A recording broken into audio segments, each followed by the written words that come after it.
Bismillahirrahmanirrahim. Assalamualaikum warahmatullahi wabarakatuh. Alhamdulillahi rabbil alamin. Wabihi nasta'in ala umurid dunya waddin. Allahumma salli wa sallim wa barik ala sayyidina wa nabiyyina Muhammadin wa ala alihi wa sahbihi ajma'in. Allahumma anfa'na bima 'allamtana wa 'allimna ma yanfa'una wa zidna ilma. Allahumma inna nas'aluka ilman nafi'a wa rizqan tayyiba wa 'amalan mutaqabbala. Subhanaka Allahumma la ilma lana illa ma 'allamtana innaka antal alimul hakim.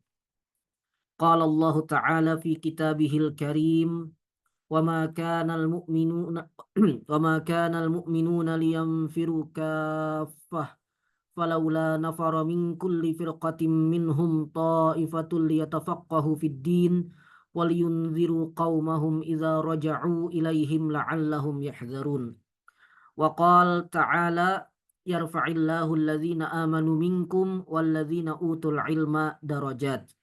Wa qala Rasulullah sallallahu alaihi wa alihi wasallam, man salaka tariqan yaltamisu fihi ilma sahalallahu lahu tariqan ilal jannah. Wa qala man yuridillahu bihi khaira yufaqihu fid din. Wa qala ba'du salaf talabul ilmi afdalu min salatin nafilah. Amma ba'du. Ayyuhal ikhwah hafizakumullah wa ra'akum.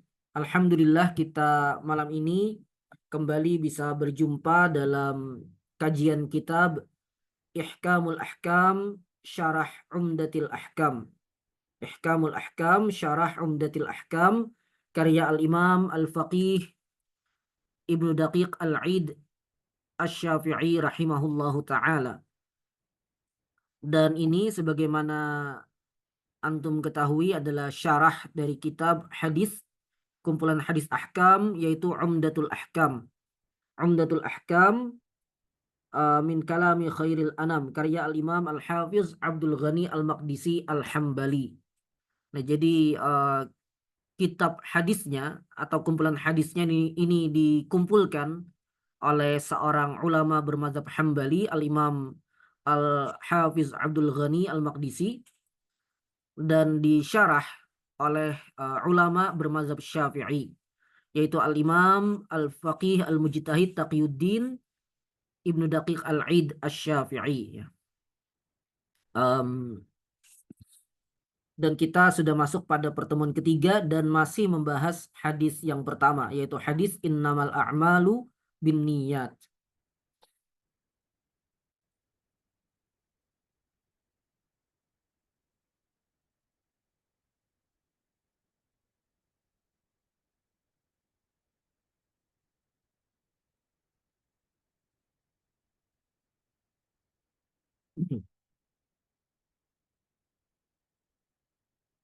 Terakhir Al-Khamis ini rasanya ya.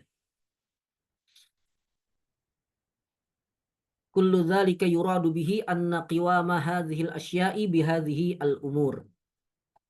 Baik, dan kita lanjutkan beberapa pembahasan seputar hadis yang pertama ini. Ya dari kitab kita ini, yaitu Ihkamul Ahkam Syarah Umdatil Ahkam. Baik, bismillahirrahmanirrahim. Qala al-Imam Ibnu Daqiq Al-Aid Asy-Syafi'i rahimahullahu ta'ala wa nafa'ana bihi wa bi'ulumihi fid daraini. Amin. As-sadis, yang keenam, pelajaran yang keenam atau pembahasan yang keenam.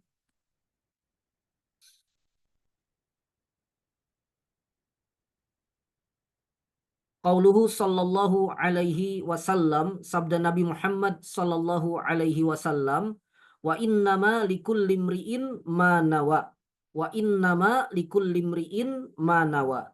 Dan sesungguhnya bagi setiap orang adalah apa yang ia niatkan, apa yang dia niatkan.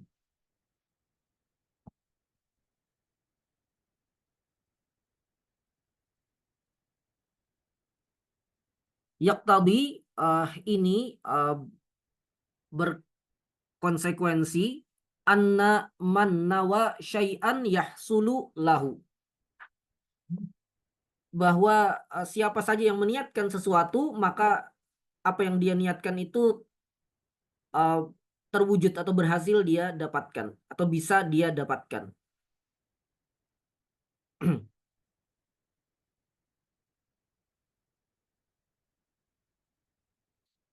Di sini ada catatan kaki ya yang menarik, yakni ketika dia mengamalkan apa yang dia niatkan itu dengan syarat-syaratnya, atau pada kondisi dia tidak mengamalkan apa yang dia niatkan itu karena ada uzur syar'i yang menyebabkan dia tidak bisa melakukan yang dia niatkan tadi, maka dia mendapatkan apa yang dia niatkan tersebut. Dia akan mendapatkan apa yang dia niatkan tersebut.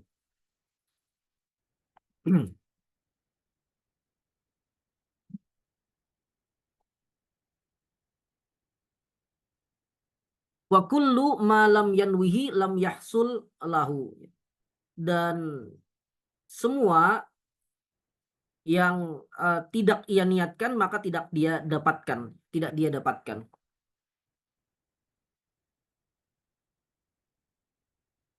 Ini kutipan dari Ibnu Hajar lagi ya, kita ambil lagi ya, menarik. Dan yang dimaksud dengan perkataannya malam yanwihi artinya tidak secara khusus dan tidak juga secara umum. Adapun kalau dia meniatkan sesuatu, adapun kalau dia tidak meniatkan sesuatu secara khusus, namun ada niat umum yang mencakup perkara khusus itu, nah maka ini adalah sesuatu yang diperselisihkan oleh para ulama. Baik.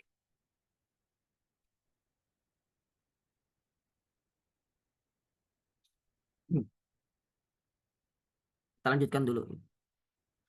Fayadkhulu tahta dzalika ma la yanhasiru minal masail.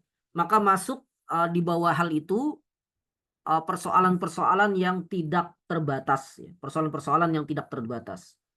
Artinya persoalan-persoalan yang banyak sekali yang turun dari hadis ini atau dari pembahasan ini.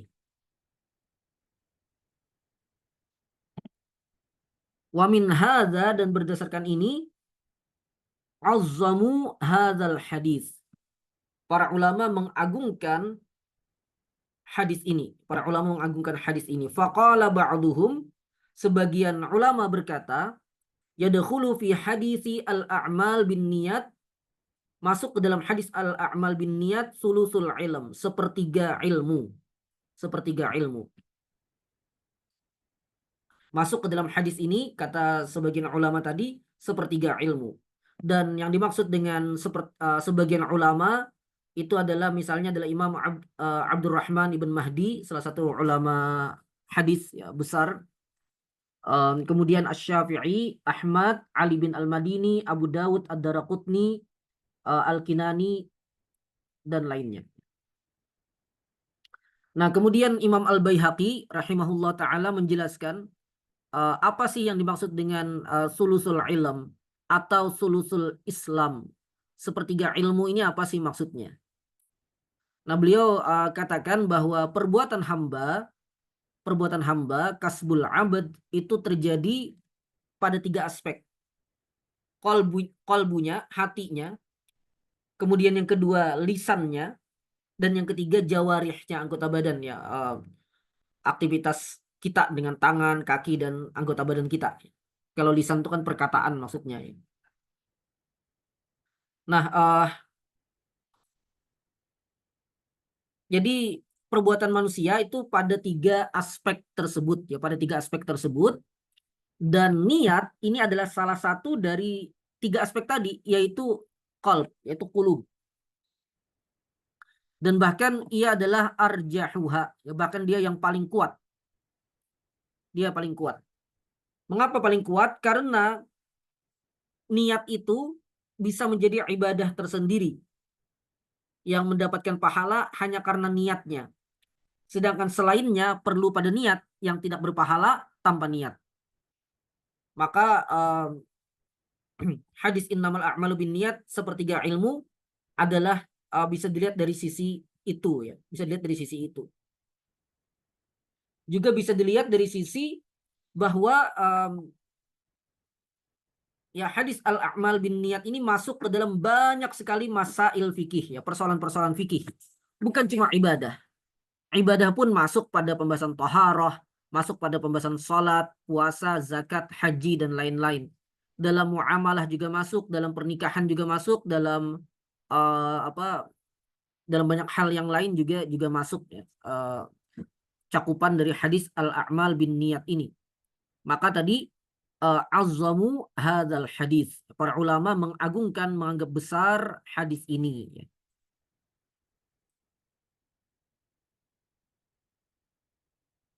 Selain juga sebagaimana yang sudah kita sampaikan rasanya di pertemuan-pertemuan sebelumnya, bahwa ya hadis ini adalah hadis yang dianjurkan untuk diletakkan di awal sebuah karya tulis ya, terutama dalam kitab-kitab hadis ya. Di antara tujuannya adalah untuk mengingatkan kita akan pentingnya posisi niat ya, dalam amal kita. Baik. Kemudian dilanjutkan lagi oleh beliau, fakullu mas'alatin khilafiyatin hasalat fiha niyatun falaka an tastadilla bihadzal hadits ala husulil manwi. Bihadza ala husuli al manwi. Setiap persoalan khilafiyah yang di dalamnya terdapat niat, maka Anda bisa berdalil dengan hadis ini atas tercapainya hal yang diniatkan. Tadi wa innama likulli imri'in ma nawa. Anda bisa berdalil dengan ini antastadilla bihadza ala husuli al manwi, atas tercapainya hal yang diniatkan.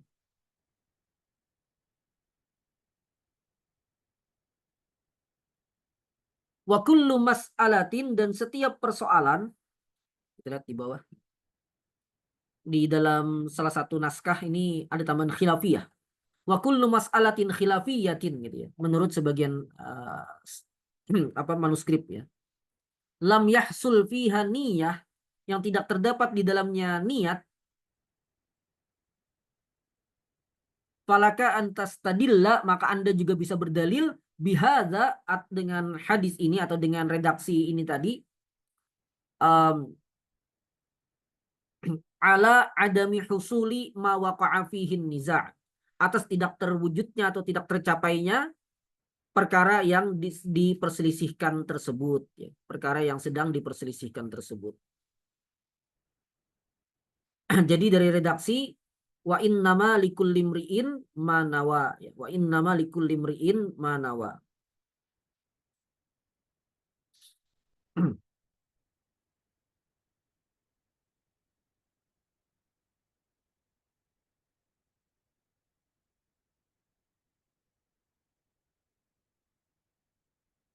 Fa in jaa dalilun kharijun,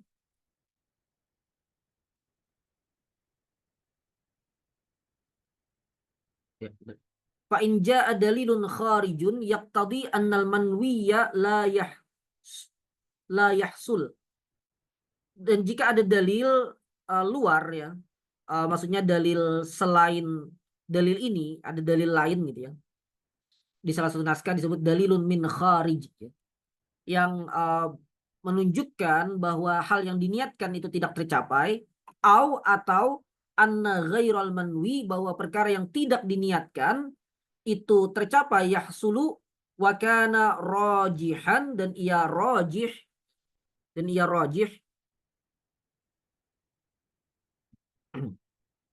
maka umila bihi, diamalkan apa yang ditunjukkan oleh dalil luar tadi atau dalil yang lain tadi. Wa khussisa hadzal umum, dan keumuman hadis yang kita bicarakan ini ditaksis oleh hadis tersebut ya, atau oleh dalil tersebut.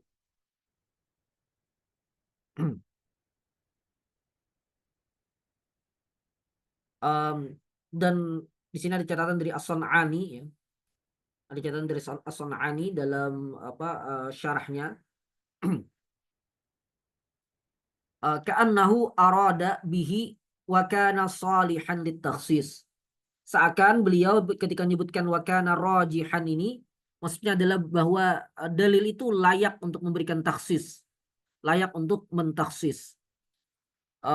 Taksis itu kan ikhraju ba'di afradil am, ya, mengeluarkan sebagian kandungan uh, lafaz yang am, gitu.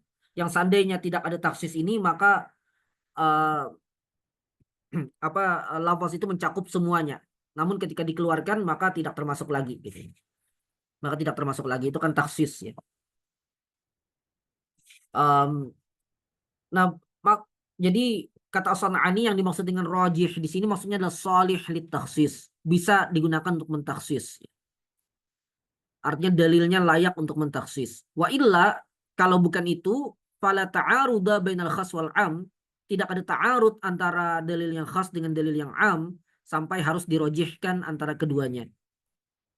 Baik, ini sekadar penjelasan maksud ini. Baik,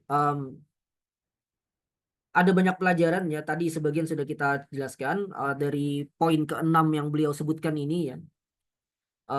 Mungkin tambahan juga, um, bahwa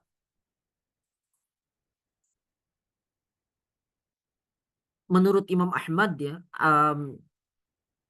ada 3 hadis yang semua hukum itu beredar padanya atau bisa dikembalikan kepadanya, yaitu hadis innamal a'malu binniyat yang kita pelajari ini, kemudian hadis yang kedua man amila amalan laisa alaihi amruna fahuwa radd, dan ini hadis yang menjadi pokok dalam pembahasan bid'ah. Siapa saja yang beramal, mengamalkan satu amal yang tidak ada perintah dari kami, kata Nabi, atas amal tersebut, maka ia tertolak, ya. Dan hadis yang ketiga al-halalu bayyin wal haramu bayyin. Perkara halal itu jelas, perkara haram itu jelas, ya. Dan ada perkara yang samar. Nah, itulah 3 hadis yang menjadi 3 pokok, ya, yang berbagai hukum dikembalikan kepadanya. Ini dikatakan oleh Al-Hafiz Ibnu Hajar.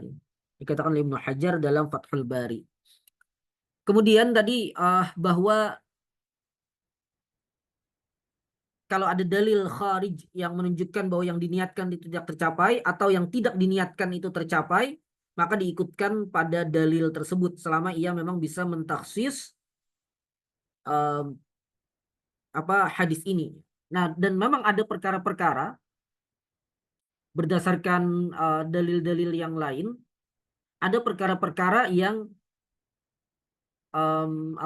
yang sebagian tidak perlu niat untuk tercapai, gitu, apa yang dipraktekkan tersebut.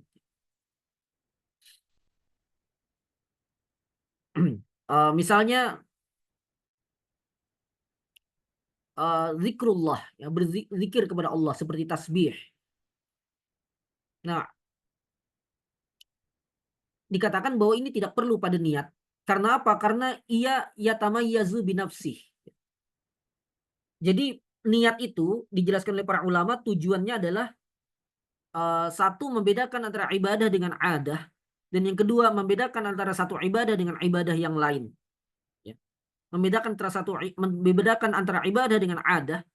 Adah itu perkara yang dilakukan oleh manusia sebagai aktivitas, ya, yang dia lakukan sehari-hari, ya, dan tidak bertujuan untuk taqarrub ilallah,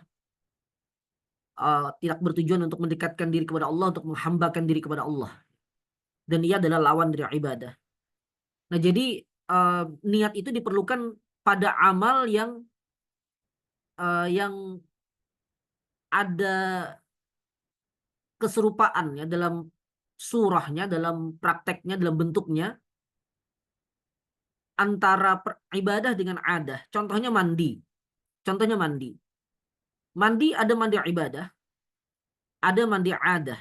Mandi adah adalah mandi kita untuk menyejukkan badan, untuk membersihkan badan, dan seterusnya, ya.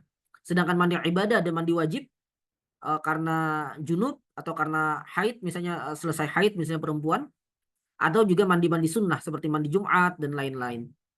Nah, maka untuk membedakan antara ibadah dengan adah, karena secara surah tidak ada bedanya, ya sama-sama mengalirkan air ke seluruh tubuh. Nah, lalu bagaimana membedakan satu mandi dengan mandi yang lain tadi? Jawabannya dengan niat. Jawabannya dengan niat. Ini membedakan antara ibadah dengan adah. Atau juga membedakan antara satu ibadah dengan ibadah yang lain. Misalnya seseorang uh, melakukan sholat 2 rakaat di waktu duha. Ya. Nah, ini bisa adalah sholat duha, bisa juga kalau dia lakukan ini di masjid, misalnya sholat tahiyatul masjid, ya meskipun untuk tahiyatul masjid ada bahasan tersendiri. Bisa juga ini sholat sunnah mutlak yang tidak dibatasi jumlah rakaat. Kalau sholat duha kan ada batasan jumlah rakaat, ya. Kalau sholat sunnah mutlak tidak ada batasan jumlah rakaat. Atau bahkan ini adalah qadha sholat subuh atau qadha sholat qabliyah subuh. Nah, maka bagaimana cara membedakan semuanya ini? Jawabannya membedakannya adalah dengan niat, dengan niat. Termasuk juga orang berpuasa di bulan Syawal. Apakah itu puasa qadha Ramadan karena dia punya tanggungan utang Ramadan, atau itu puasa sunnah Syawal, atau itu puasa misalnya dia lakukan Senin Kamis atau seterusnya. Nah, itu tergantung pada niatnya. Tergantung pada niatnya. Itu kan fungsi niat.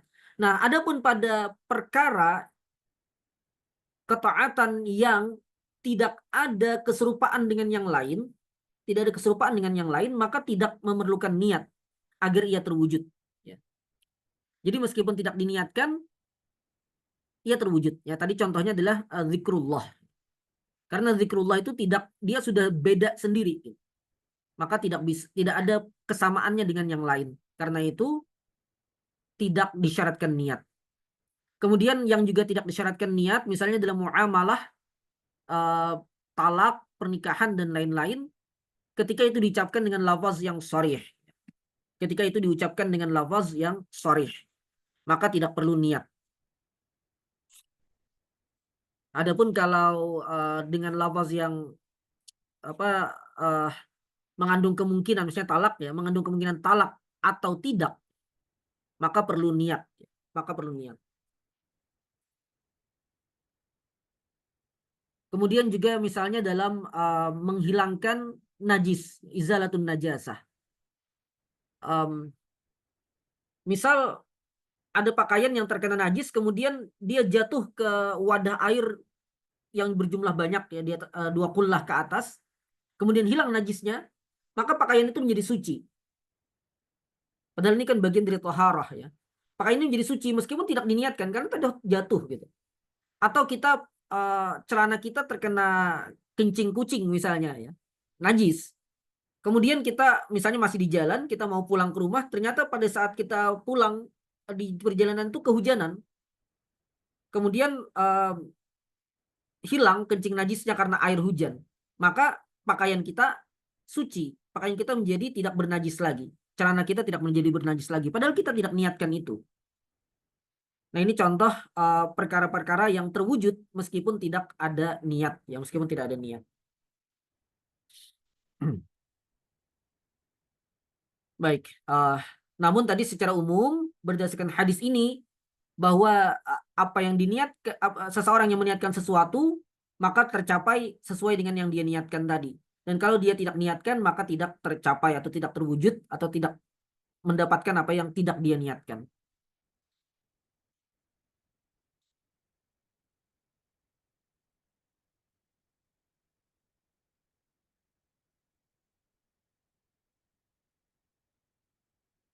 Dan ini bisa diulas pembahasan ini ya di uh, kitab-kitab qawaid fikih, biasanya diulas panjang lebar tentang niat ini, ya. Tentang syarat niat, kapan, dan seterusnya itu ada pembahasannya di kitab-kitab qawaid fikih, ya. Baik, kita lanjutkan. As-sabi'u, yang ketujuh. Qauluhu sallallahu alaihi wasallam, sabda Nabi Muhammad sallallahu alaihi wa alihi wasallam, faman kanat hijratuhu ilallahi wa rasulih, siapa saja yang hijrahnya karena Allah dan Rasulnya. Nah, sekarang kita berbicara tentang hijrah. Dan ini adalah lafaz yang sangat-sangat masyhur di masa kita sekarang ya. Sering kita sebut ada artis hijrah ya dan seterusnya. Dan memang jadi menarik karena berlaku pada artis ya. Apapun yang berlaku pada artis biasanya akan ramai. Baik, ismul hijrah yaqa'u ala umur.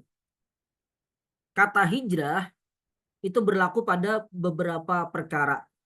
Ini maksudnya di masa Nabi Shallallahu Alaihi Wasallam ya.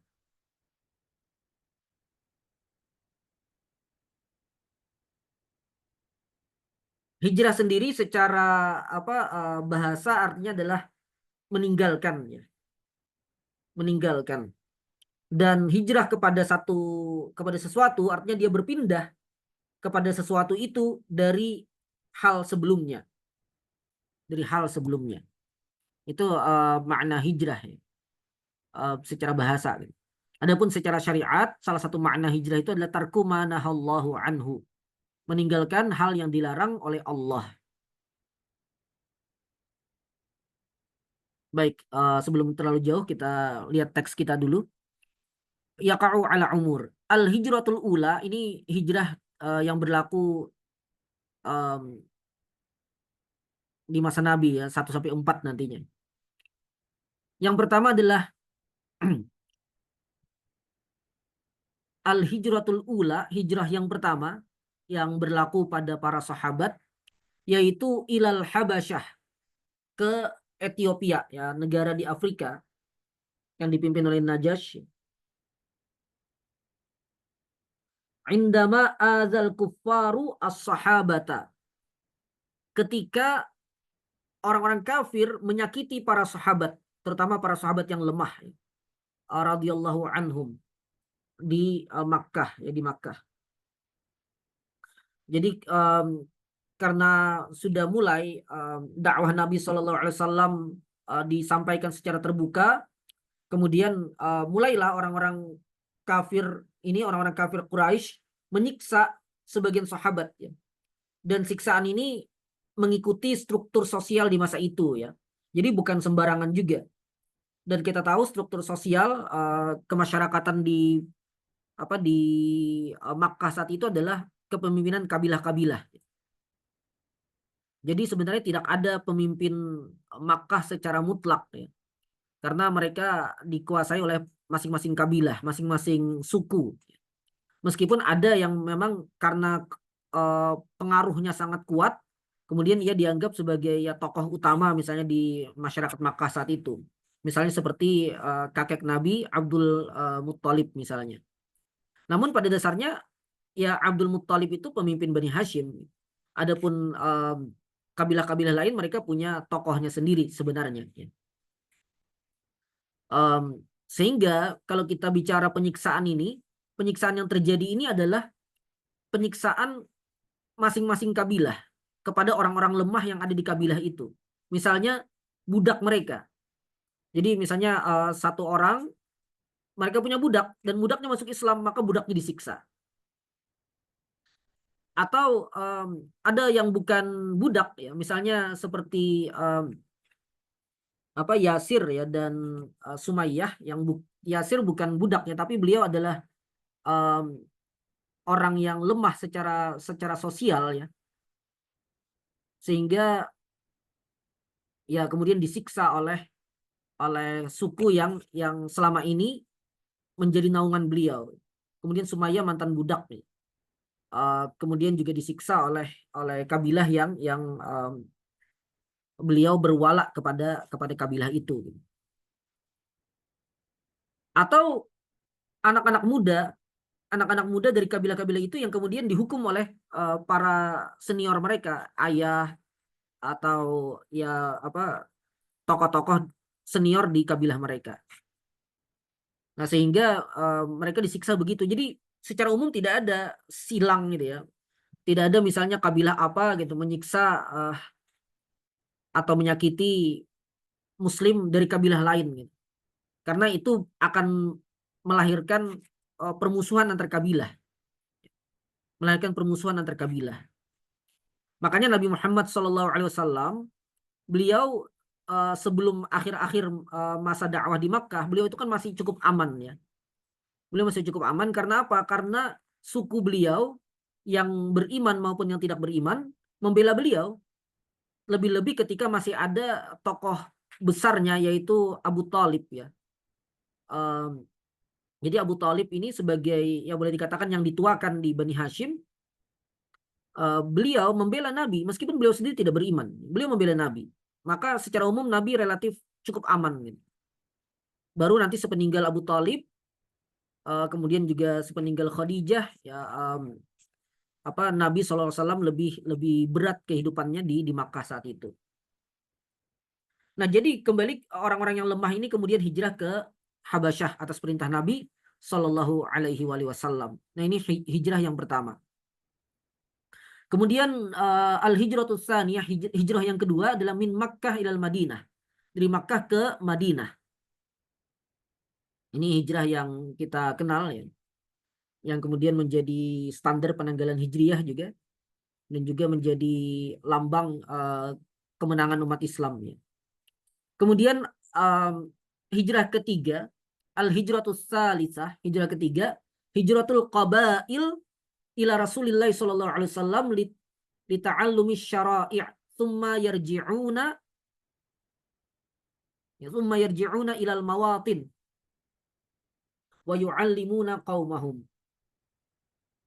Hijrahnya kabilah-kabilah menuju Nabi sallallahu alaihi wasallam di Madinah untuk belajar Islam kepada Nabi. Orang-orang di kabilah itu datang ke Nabi, belajar dalam beberapa waktu di Madinah kepada Nabi. Kemudian setelah itu mereka kembali ke kampung mereka. Mereka kembali ke kampung halaman mereka, ke kediaman, ke tempat lahir mereka dan mengajari kaumnya Islam. Dan ini banyak terjadi. Kemudian al-hijratur rabi'ah, hijrah yang keempat. Hijratu man aslama min ahli Makkah.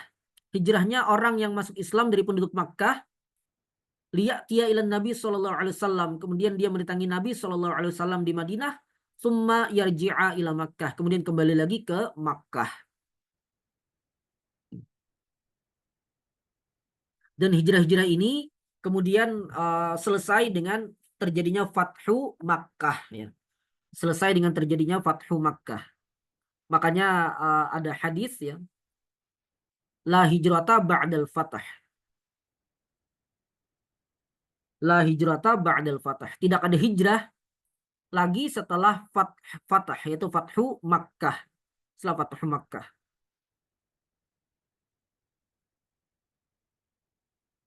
Nah, dan ini maksudnya adalah hijrah yang dari Makkah menuju Nabi SAW, karena Makkah sendiri sudah masuk ke dalam wilayah yang dikuasai oleh kaum muslimin. Jadi wilayah yang dikuasai oleh kaum muslimin. Sehingga tidak ada lagi hijrah. Nah, itulah maksudlah hijrata ba'da al-fatah. Kemudian yang terakhir al-hijratul khamisah, hijratu manahallahu anhu. Hijrah terhadap hal yang dilarang oleh Allah tabaraka wa ta'ala.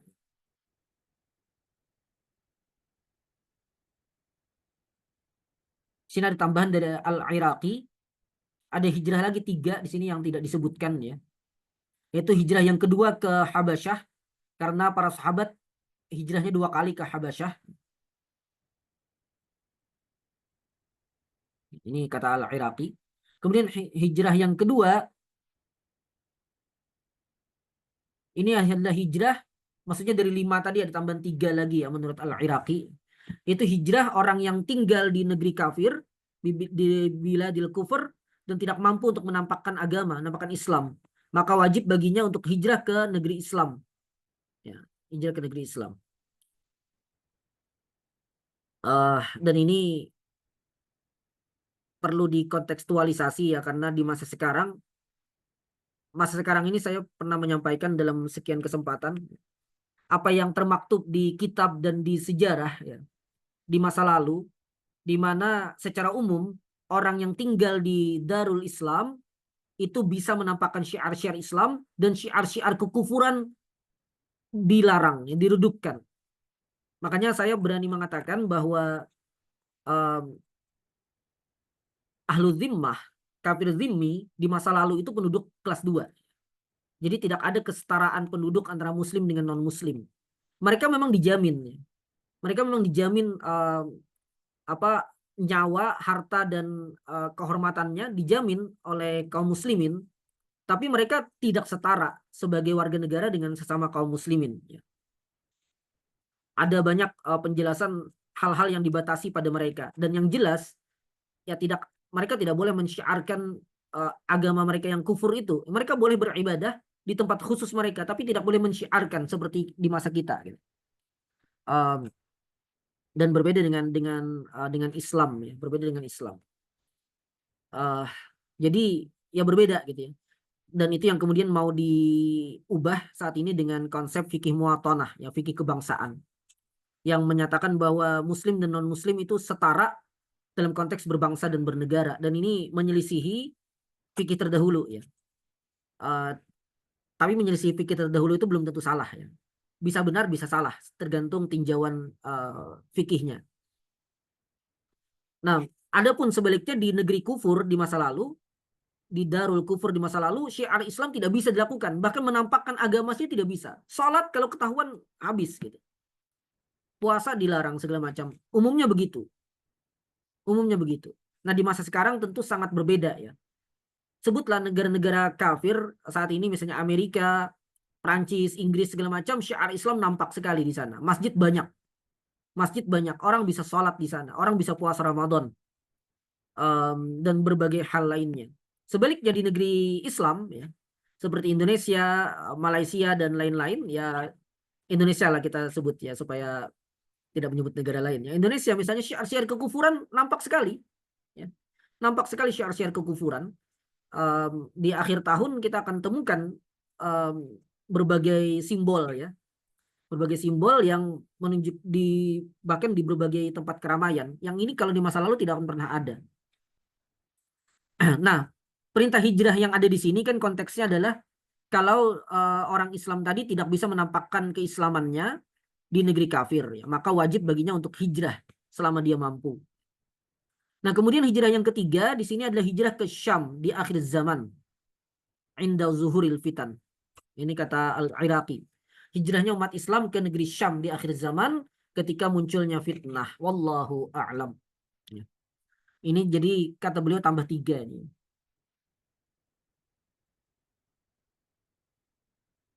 Baik. Nah, beliau katakan wa ma'nal hadis, dan makna dari hadis, wa hukmuhu, dan hukum dari hadis ini yatanawalu al-jami', mencakup semua jenis hijrah yang disebutkan tadi. Semuanya. Faman kanat hijratuhu. Nah, itu hijrahnya itu sebenarnya mencakup semua. Hijrah yang manapun dari 5 tadi. Ghaira anna sababa yaqtadi annal murada bil hadisi, hanya saja sabab hadis ini, sabab urut dari hadis ini menunjukkan bahwa yang dimaksud dalam hadis ini adalah al-hijratu min Makkah ilal Madinah. Hijrah dari Makkah menuju Madinah. Menuju Yathrib yang kemudian menjadi Madinatun Nabi. Li'annahum, karena mereka naqalu, menukilkan ya, sabab urut dari hadis ini ya, anna rajulan hajara min Makkata ilal Madinati la yuridu bidzalika fadilatal hijrah. Bahwa ada seorang laki-laki yang dia berpindah dari Makkah menuju Madinah, tapi tidak untuk Allah dan Rasulnya. Ya, dengan hijrahnya itu dia tidak ingin mendapatkan keutamaan hijrah, melaksanakan perintah Allah dan Rasulnya. Tapi dia ikutan hijrah. Wa innama hajara, namun si laki-laki tadi dia hijrah hanya karena liyatazawwaja imra'atan, karena ingin menikahi seorang perempuan yang dia sukai, tusamma, yang disebut perempuan itu Umma Qais, ya, disebut dengan Ummu Qais. Ini tentu kunyah ya. Um,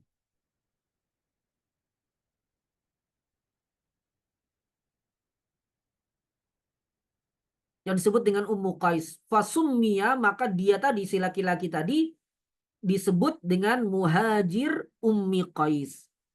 Orang yang hijrah karena Ummu Qais.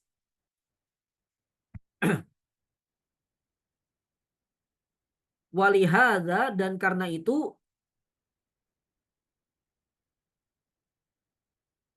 khassa fil hadis dzikral mar'ah.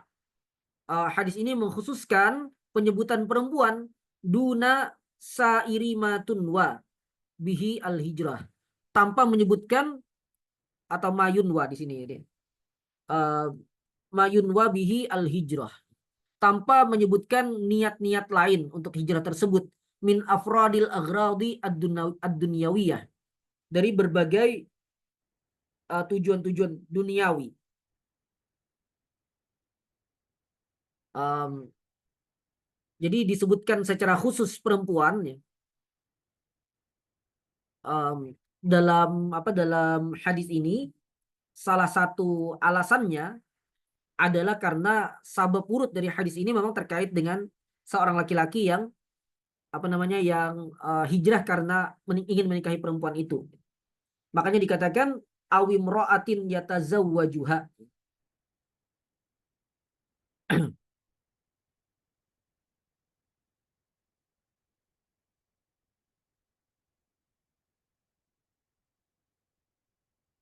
Tsumma atba'a bid dunia, kemudian dilanjutkan dengan dunia. Kemudian dilanjutkan dengan dunia.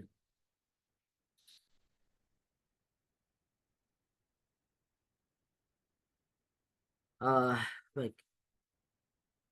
Meskipun ya dalam redaksi hadisnya sendiri yang dunia dulu ya, atau perempuan. Wa man kanat hijratuhu ila dunya yusibuha au ila imra'atin yatazawwajuha.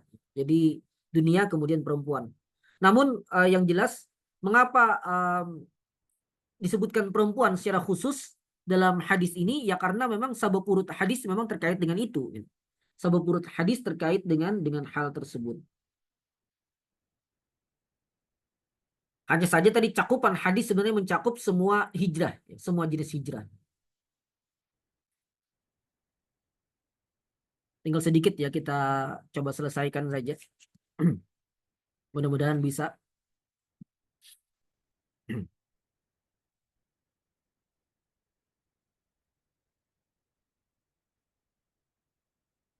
As-samin, yang kedelapan,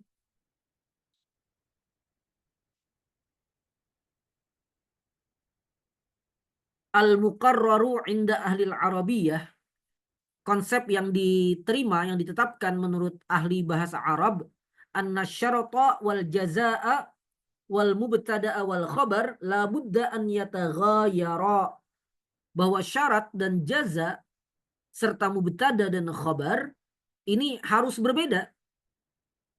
Syarat dengan jaza itu berbeda, mubtada dengan khabar itu berbeda. Seharusnya begitu kata beliau ya. Jadi yang berdasarkan konsep yang diterima menurut ahli bahasa Arab harusnya berbeda. Harusnya tidak itu-itu juga gitu.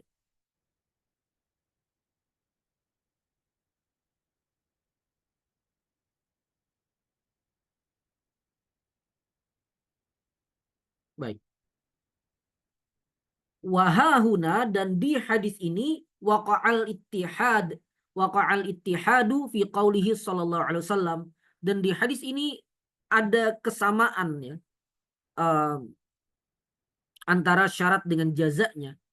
Fi qaulihi sallallahu alaihi wasallam, dalam sabda Nabi sallallahu alaihi wasallam, faman kanat hijratuhu ilallahi wa rasulih fa hijratuhu ilallahi wa rasulih. Sama-sama ilallahi wa rasulih, hijratuhu ilallahi wa rasulih, sama. Dan ini berarti kalau melihat redaksi hadis ini saja, maka ini tampak seperti tidak sesuai dengan yang ditetapkan oleh ahli bahasa Arab. Nah, namun ini ada jawabannya. Wa jawabuhu, dan jawaban atas hal itu adalah anna takdira, bahwa takdir dari hadis ini ada lafaz yang mahdzuf ya, yang tidak disebutkan tapi maknanya ada gitu. Dan yang makna itu adalah gitu ya. Faman kanat hijratuhu ilallahi wa rasulihi niyatan wa qasdan. Fahijratuhu ilallahi wa rasulihi hukman wa syar'an. Siapa saja yang niat dan tujuan hijrahnya adalah kepada Allah dan Rasulnya, atau karena Allah dan Rasulnya, ya, maka fahijratuhu, maka hijrahnya itu secara hukum dan secara syariat akan mendapatkan balasan dari Allah dan Rasulnya, ya. Maksudnya balasan dari syariat ini, ya, berupa pahala dari Allah tabaraka wa taala.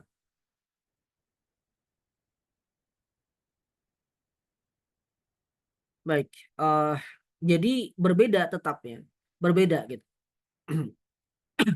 Syarat dan jazanya berbeda dengan takdir semacam ini.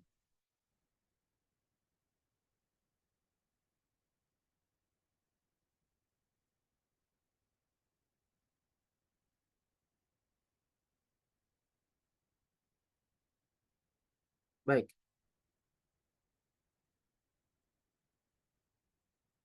Dan ada hal menarik juga di sini ya dalam redaksi hadis ini, yaitu dalam ketika menyebutkan fahijratuhu ilallahi wa rasulih. Faman kana afwan. Faman kanat hijratuhu ilallahi wa rasulih fahijratuhu ilallahi wa rasulih.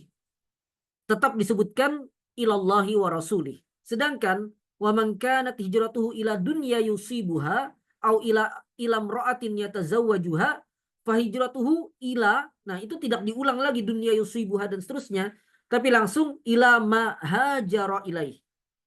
Langsung disebutkan seperti itu saja.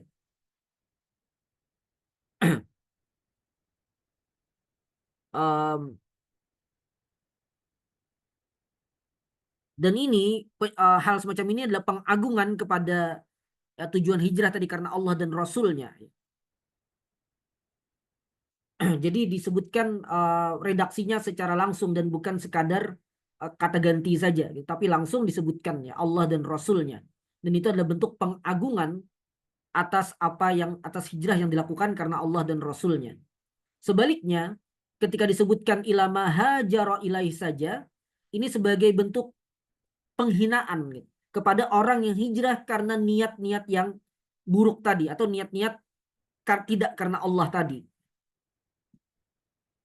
Maka disebutkan ilama hajara ilaih sebagai ya petunjuk atau penanda bahwa ini peremehan atas niat yang buruk tadi, padahal amalnya amal besar ya, amal hijrah, namun karena tidak karena Allah, maka itu menjadi sesuatu yang rendah, yang hina, yang tidak bernilai di sisi Allah. Dan Rasul pun Nabi Muhammad SAW menggunakan redaksi ilama hajara ilaih untuk menunjukkan hal itu.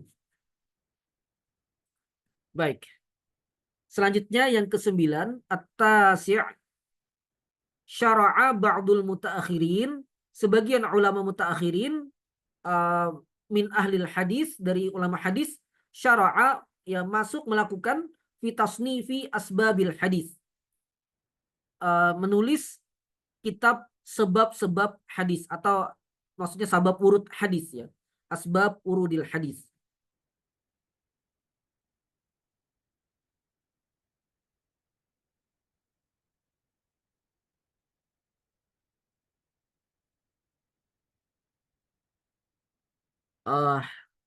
Dan ya ba'dul mutaakhirin ini sebagian ulama mengatakan ini kemungkinan adalah Ibnul Jauzi, sebagaimana disebutkan oleh Ibnul Attar. Dan Ibnul Attar ini adalah murid dari Imam Ibnu Daqiq Al-Id ya. Beliau juga punya syarah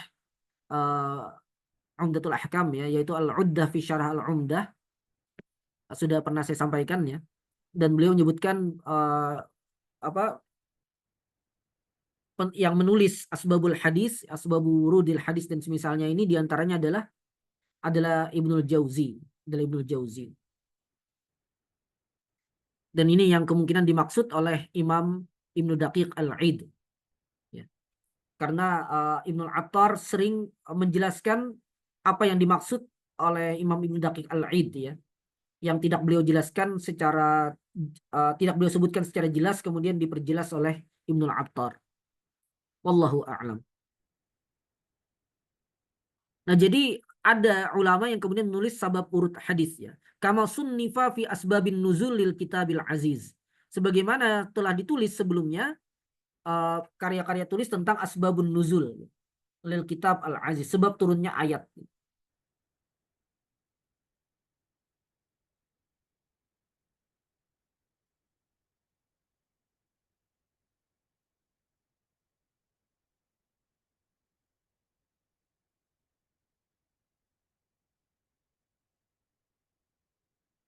Baik. Uh, Fawaqaftu min dzalika ala syai'in yasirin lahu. Dan saya apa namanya sedikit ya melihat atau meneliti hal-hal itu gitu. Nah, di sini juga dicatat kaki yang bahwa yang dimaksud adalah Ibnu Jauzi kemungkinan. Wallahu a'lam. Wa hadzal hadits ala ma qaddamnahu min al-hikayah an Muhajir Ummi Qais. Dan hadis ini kata beliau sebagaimana kami telah sebutkan dari hikayat dari tentang Muhajir Ummi Qais, yadkhulu fi hadzal qabil, masuk dari sisi ini ya, maksudnya sabab urut hadis ya. Wa yandammu ilaihi nazair katsirah liman qasada tatabbu'ahu. Dan bisa dimasukkan juga berbagai contoh lain ya tentang sabab urut hadis gitu ya, maksudnya bagi orang yang ingin mengetahuinya ya atau mencari tahu tentang hal tersebut ya.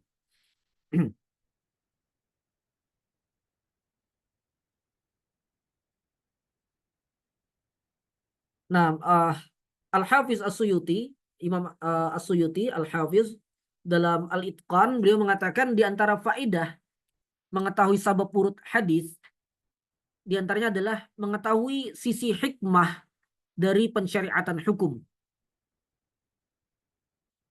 Kemudian bagi ulama yang memandang al-ibrah bi khususis sabab, bahwa yang perlu diperhatikan adalah kekhususan sabab, maka dengan pengetahuan mereka terhadap sabab urut hadis atau sabab datangnya hadis, mereka mentaksis hukum pada perkara itu saja. Meskipun jumhur ulama tidak memegang ini ya, karena bagi jumhur al-ibrah ibrah itu dengan keumuman lafaz, bukan dengan kekhususan sabab. Namun bagi ulama yang memilih kekhususan sabab, maka mereka bisa mengkhususkan hadis itu dengan sabab urutnya. Kemudian juga agar mengetahui makna dari hadis itu lebih jelas dan menghilangkan iskal ya, atau hal-hal yang tidak jelas dari hadis itu dengan melihat sabab urut hadis. Ya tadi misalnya, mengapa kok Nabi SAW menyebutkan perempuan secara khusus?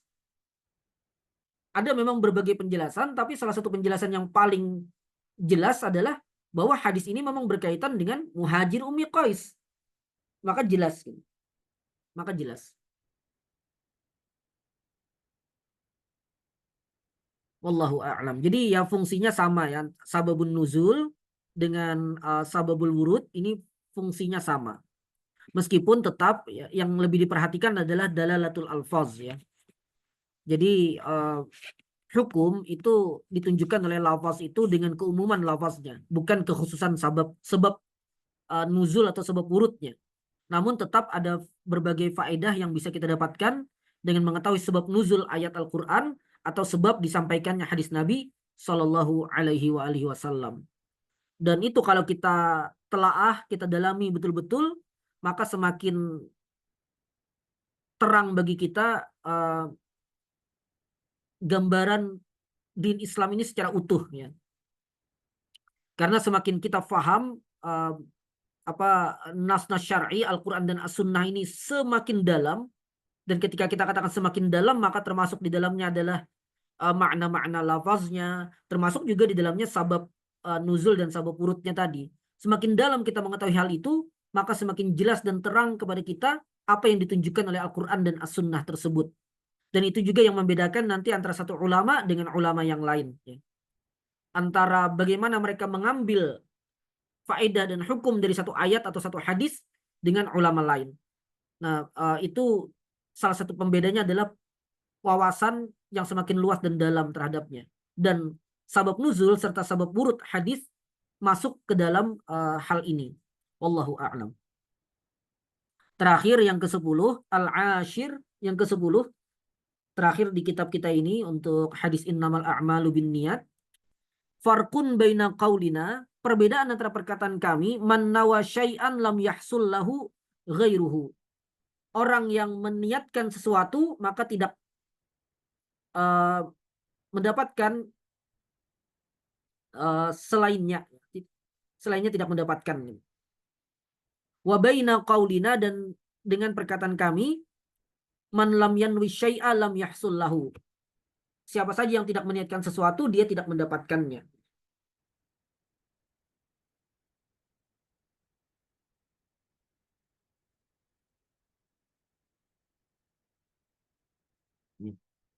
Wal hadisu yahtamilul amrain. Dan hadis ini mengandung kemungkinan dua perkara ini sekaligus. A'ni qaulahu sallallahu alaihi wasallam al-a'mal bin niyat. Yakni maksudnya adalah sabda Nabi sallallahu alaihi wasallam innamal a'malu atau al-a'malu bin niyat. Wa akhiruhu, dan akhirnya yushiru ilal ma'nal awal, mengisyaratkan kepada makna yang pertama. A'ni qaulahu, yang saya maksud adalah sabda Nabi, wa man kanat hijratuhu ila dunya yusibuha aw imra'atin yatazawwajuha fa hijratuhu ila ma hajara ilaih. Maksudnya adalah man nawa syai'an, orang yang meniatkan sesuatu, lam yahsul lahu ghairuhu, maka dia tidak akan mendapatkan apa yang tidak dia niatkan. Orang yang meniatkan sesuatu, maka dia tidak mendapatkan yang tidak dia niatkan. Orang yang hijrahnya niatnya karena dunia atau karena perempuan, maka yang ia dapatkan adalah itu saja. Yang dia dapatkan adalah itu saja. Dan dia tidak mendapatkan selainnya yang dia tidak niatkan. Yaitu apa? Yaitu pahala dan fadilah hijrah. Dia tidak akan dapatkan itu. Karena dia tidak meniatkannya. Adapun man lam yanwi syai'a lam yahsul lahu, ini adalah orang yang tidak meniatkan sesuatu, maka dia tidak dapat apa yang dia tidak niatkan tadi. Dan itu ditunjukkan oleh bagian awal hadis, ya, innamal a'malu binniyat. Sedangkan yang makna yang pertama, yang man nawa syai'an lam yahsul lahu ghairuhu, ini secara jelas diisyaratkan oleh redaksi yang terakhir tadi, wa man kanat hijratuhu, dan seterusnya. Wallahu a'lam bissawab. Demikian mungkin ya ikhwafillah hafizakumullah. Mudah-mudahan bermanfaat. Insya Allah nanti ada rekamannya ini di YouTube. Dan kalau ada pertanyaan berkaitan dengan apa yang sudah kita pelajari, silakan tuliskan di komentar di YouTube itu ya. Jadi langsung ditanyakan di sana saja. Insya Allah saya tanggapi di pertemuan berikutnya. Kemudian pertemuan berikutnya insya Allah kita masuk pada hadis yang kedua. La yaqbalullahu salata ahadikum idza ahdatsa hatta yatawadda. Dan selama bulan Agustus serta setengah bulan September, ya, Agustus September, insya Allah kita adakan kajian ini sepekan sekali ya. Setiap pekan Selasa malam, tiap Selasa malam insya Allah. Demikian, semoga bermanfaat. Mohon maaf atas segala kesalahan. Hadanallahu wa iyyakum ajma'in. Subhanakallahumma wa bihamdika asyhadu an la ilaha illa anta astaghfiruka wa atubu ilaik. Wallahul muwaffiq ila aqwamit thariq. Wassalamu alaikum warahmatullahi wabarakatuh. Jazakallah khairan. Wa iyyakum.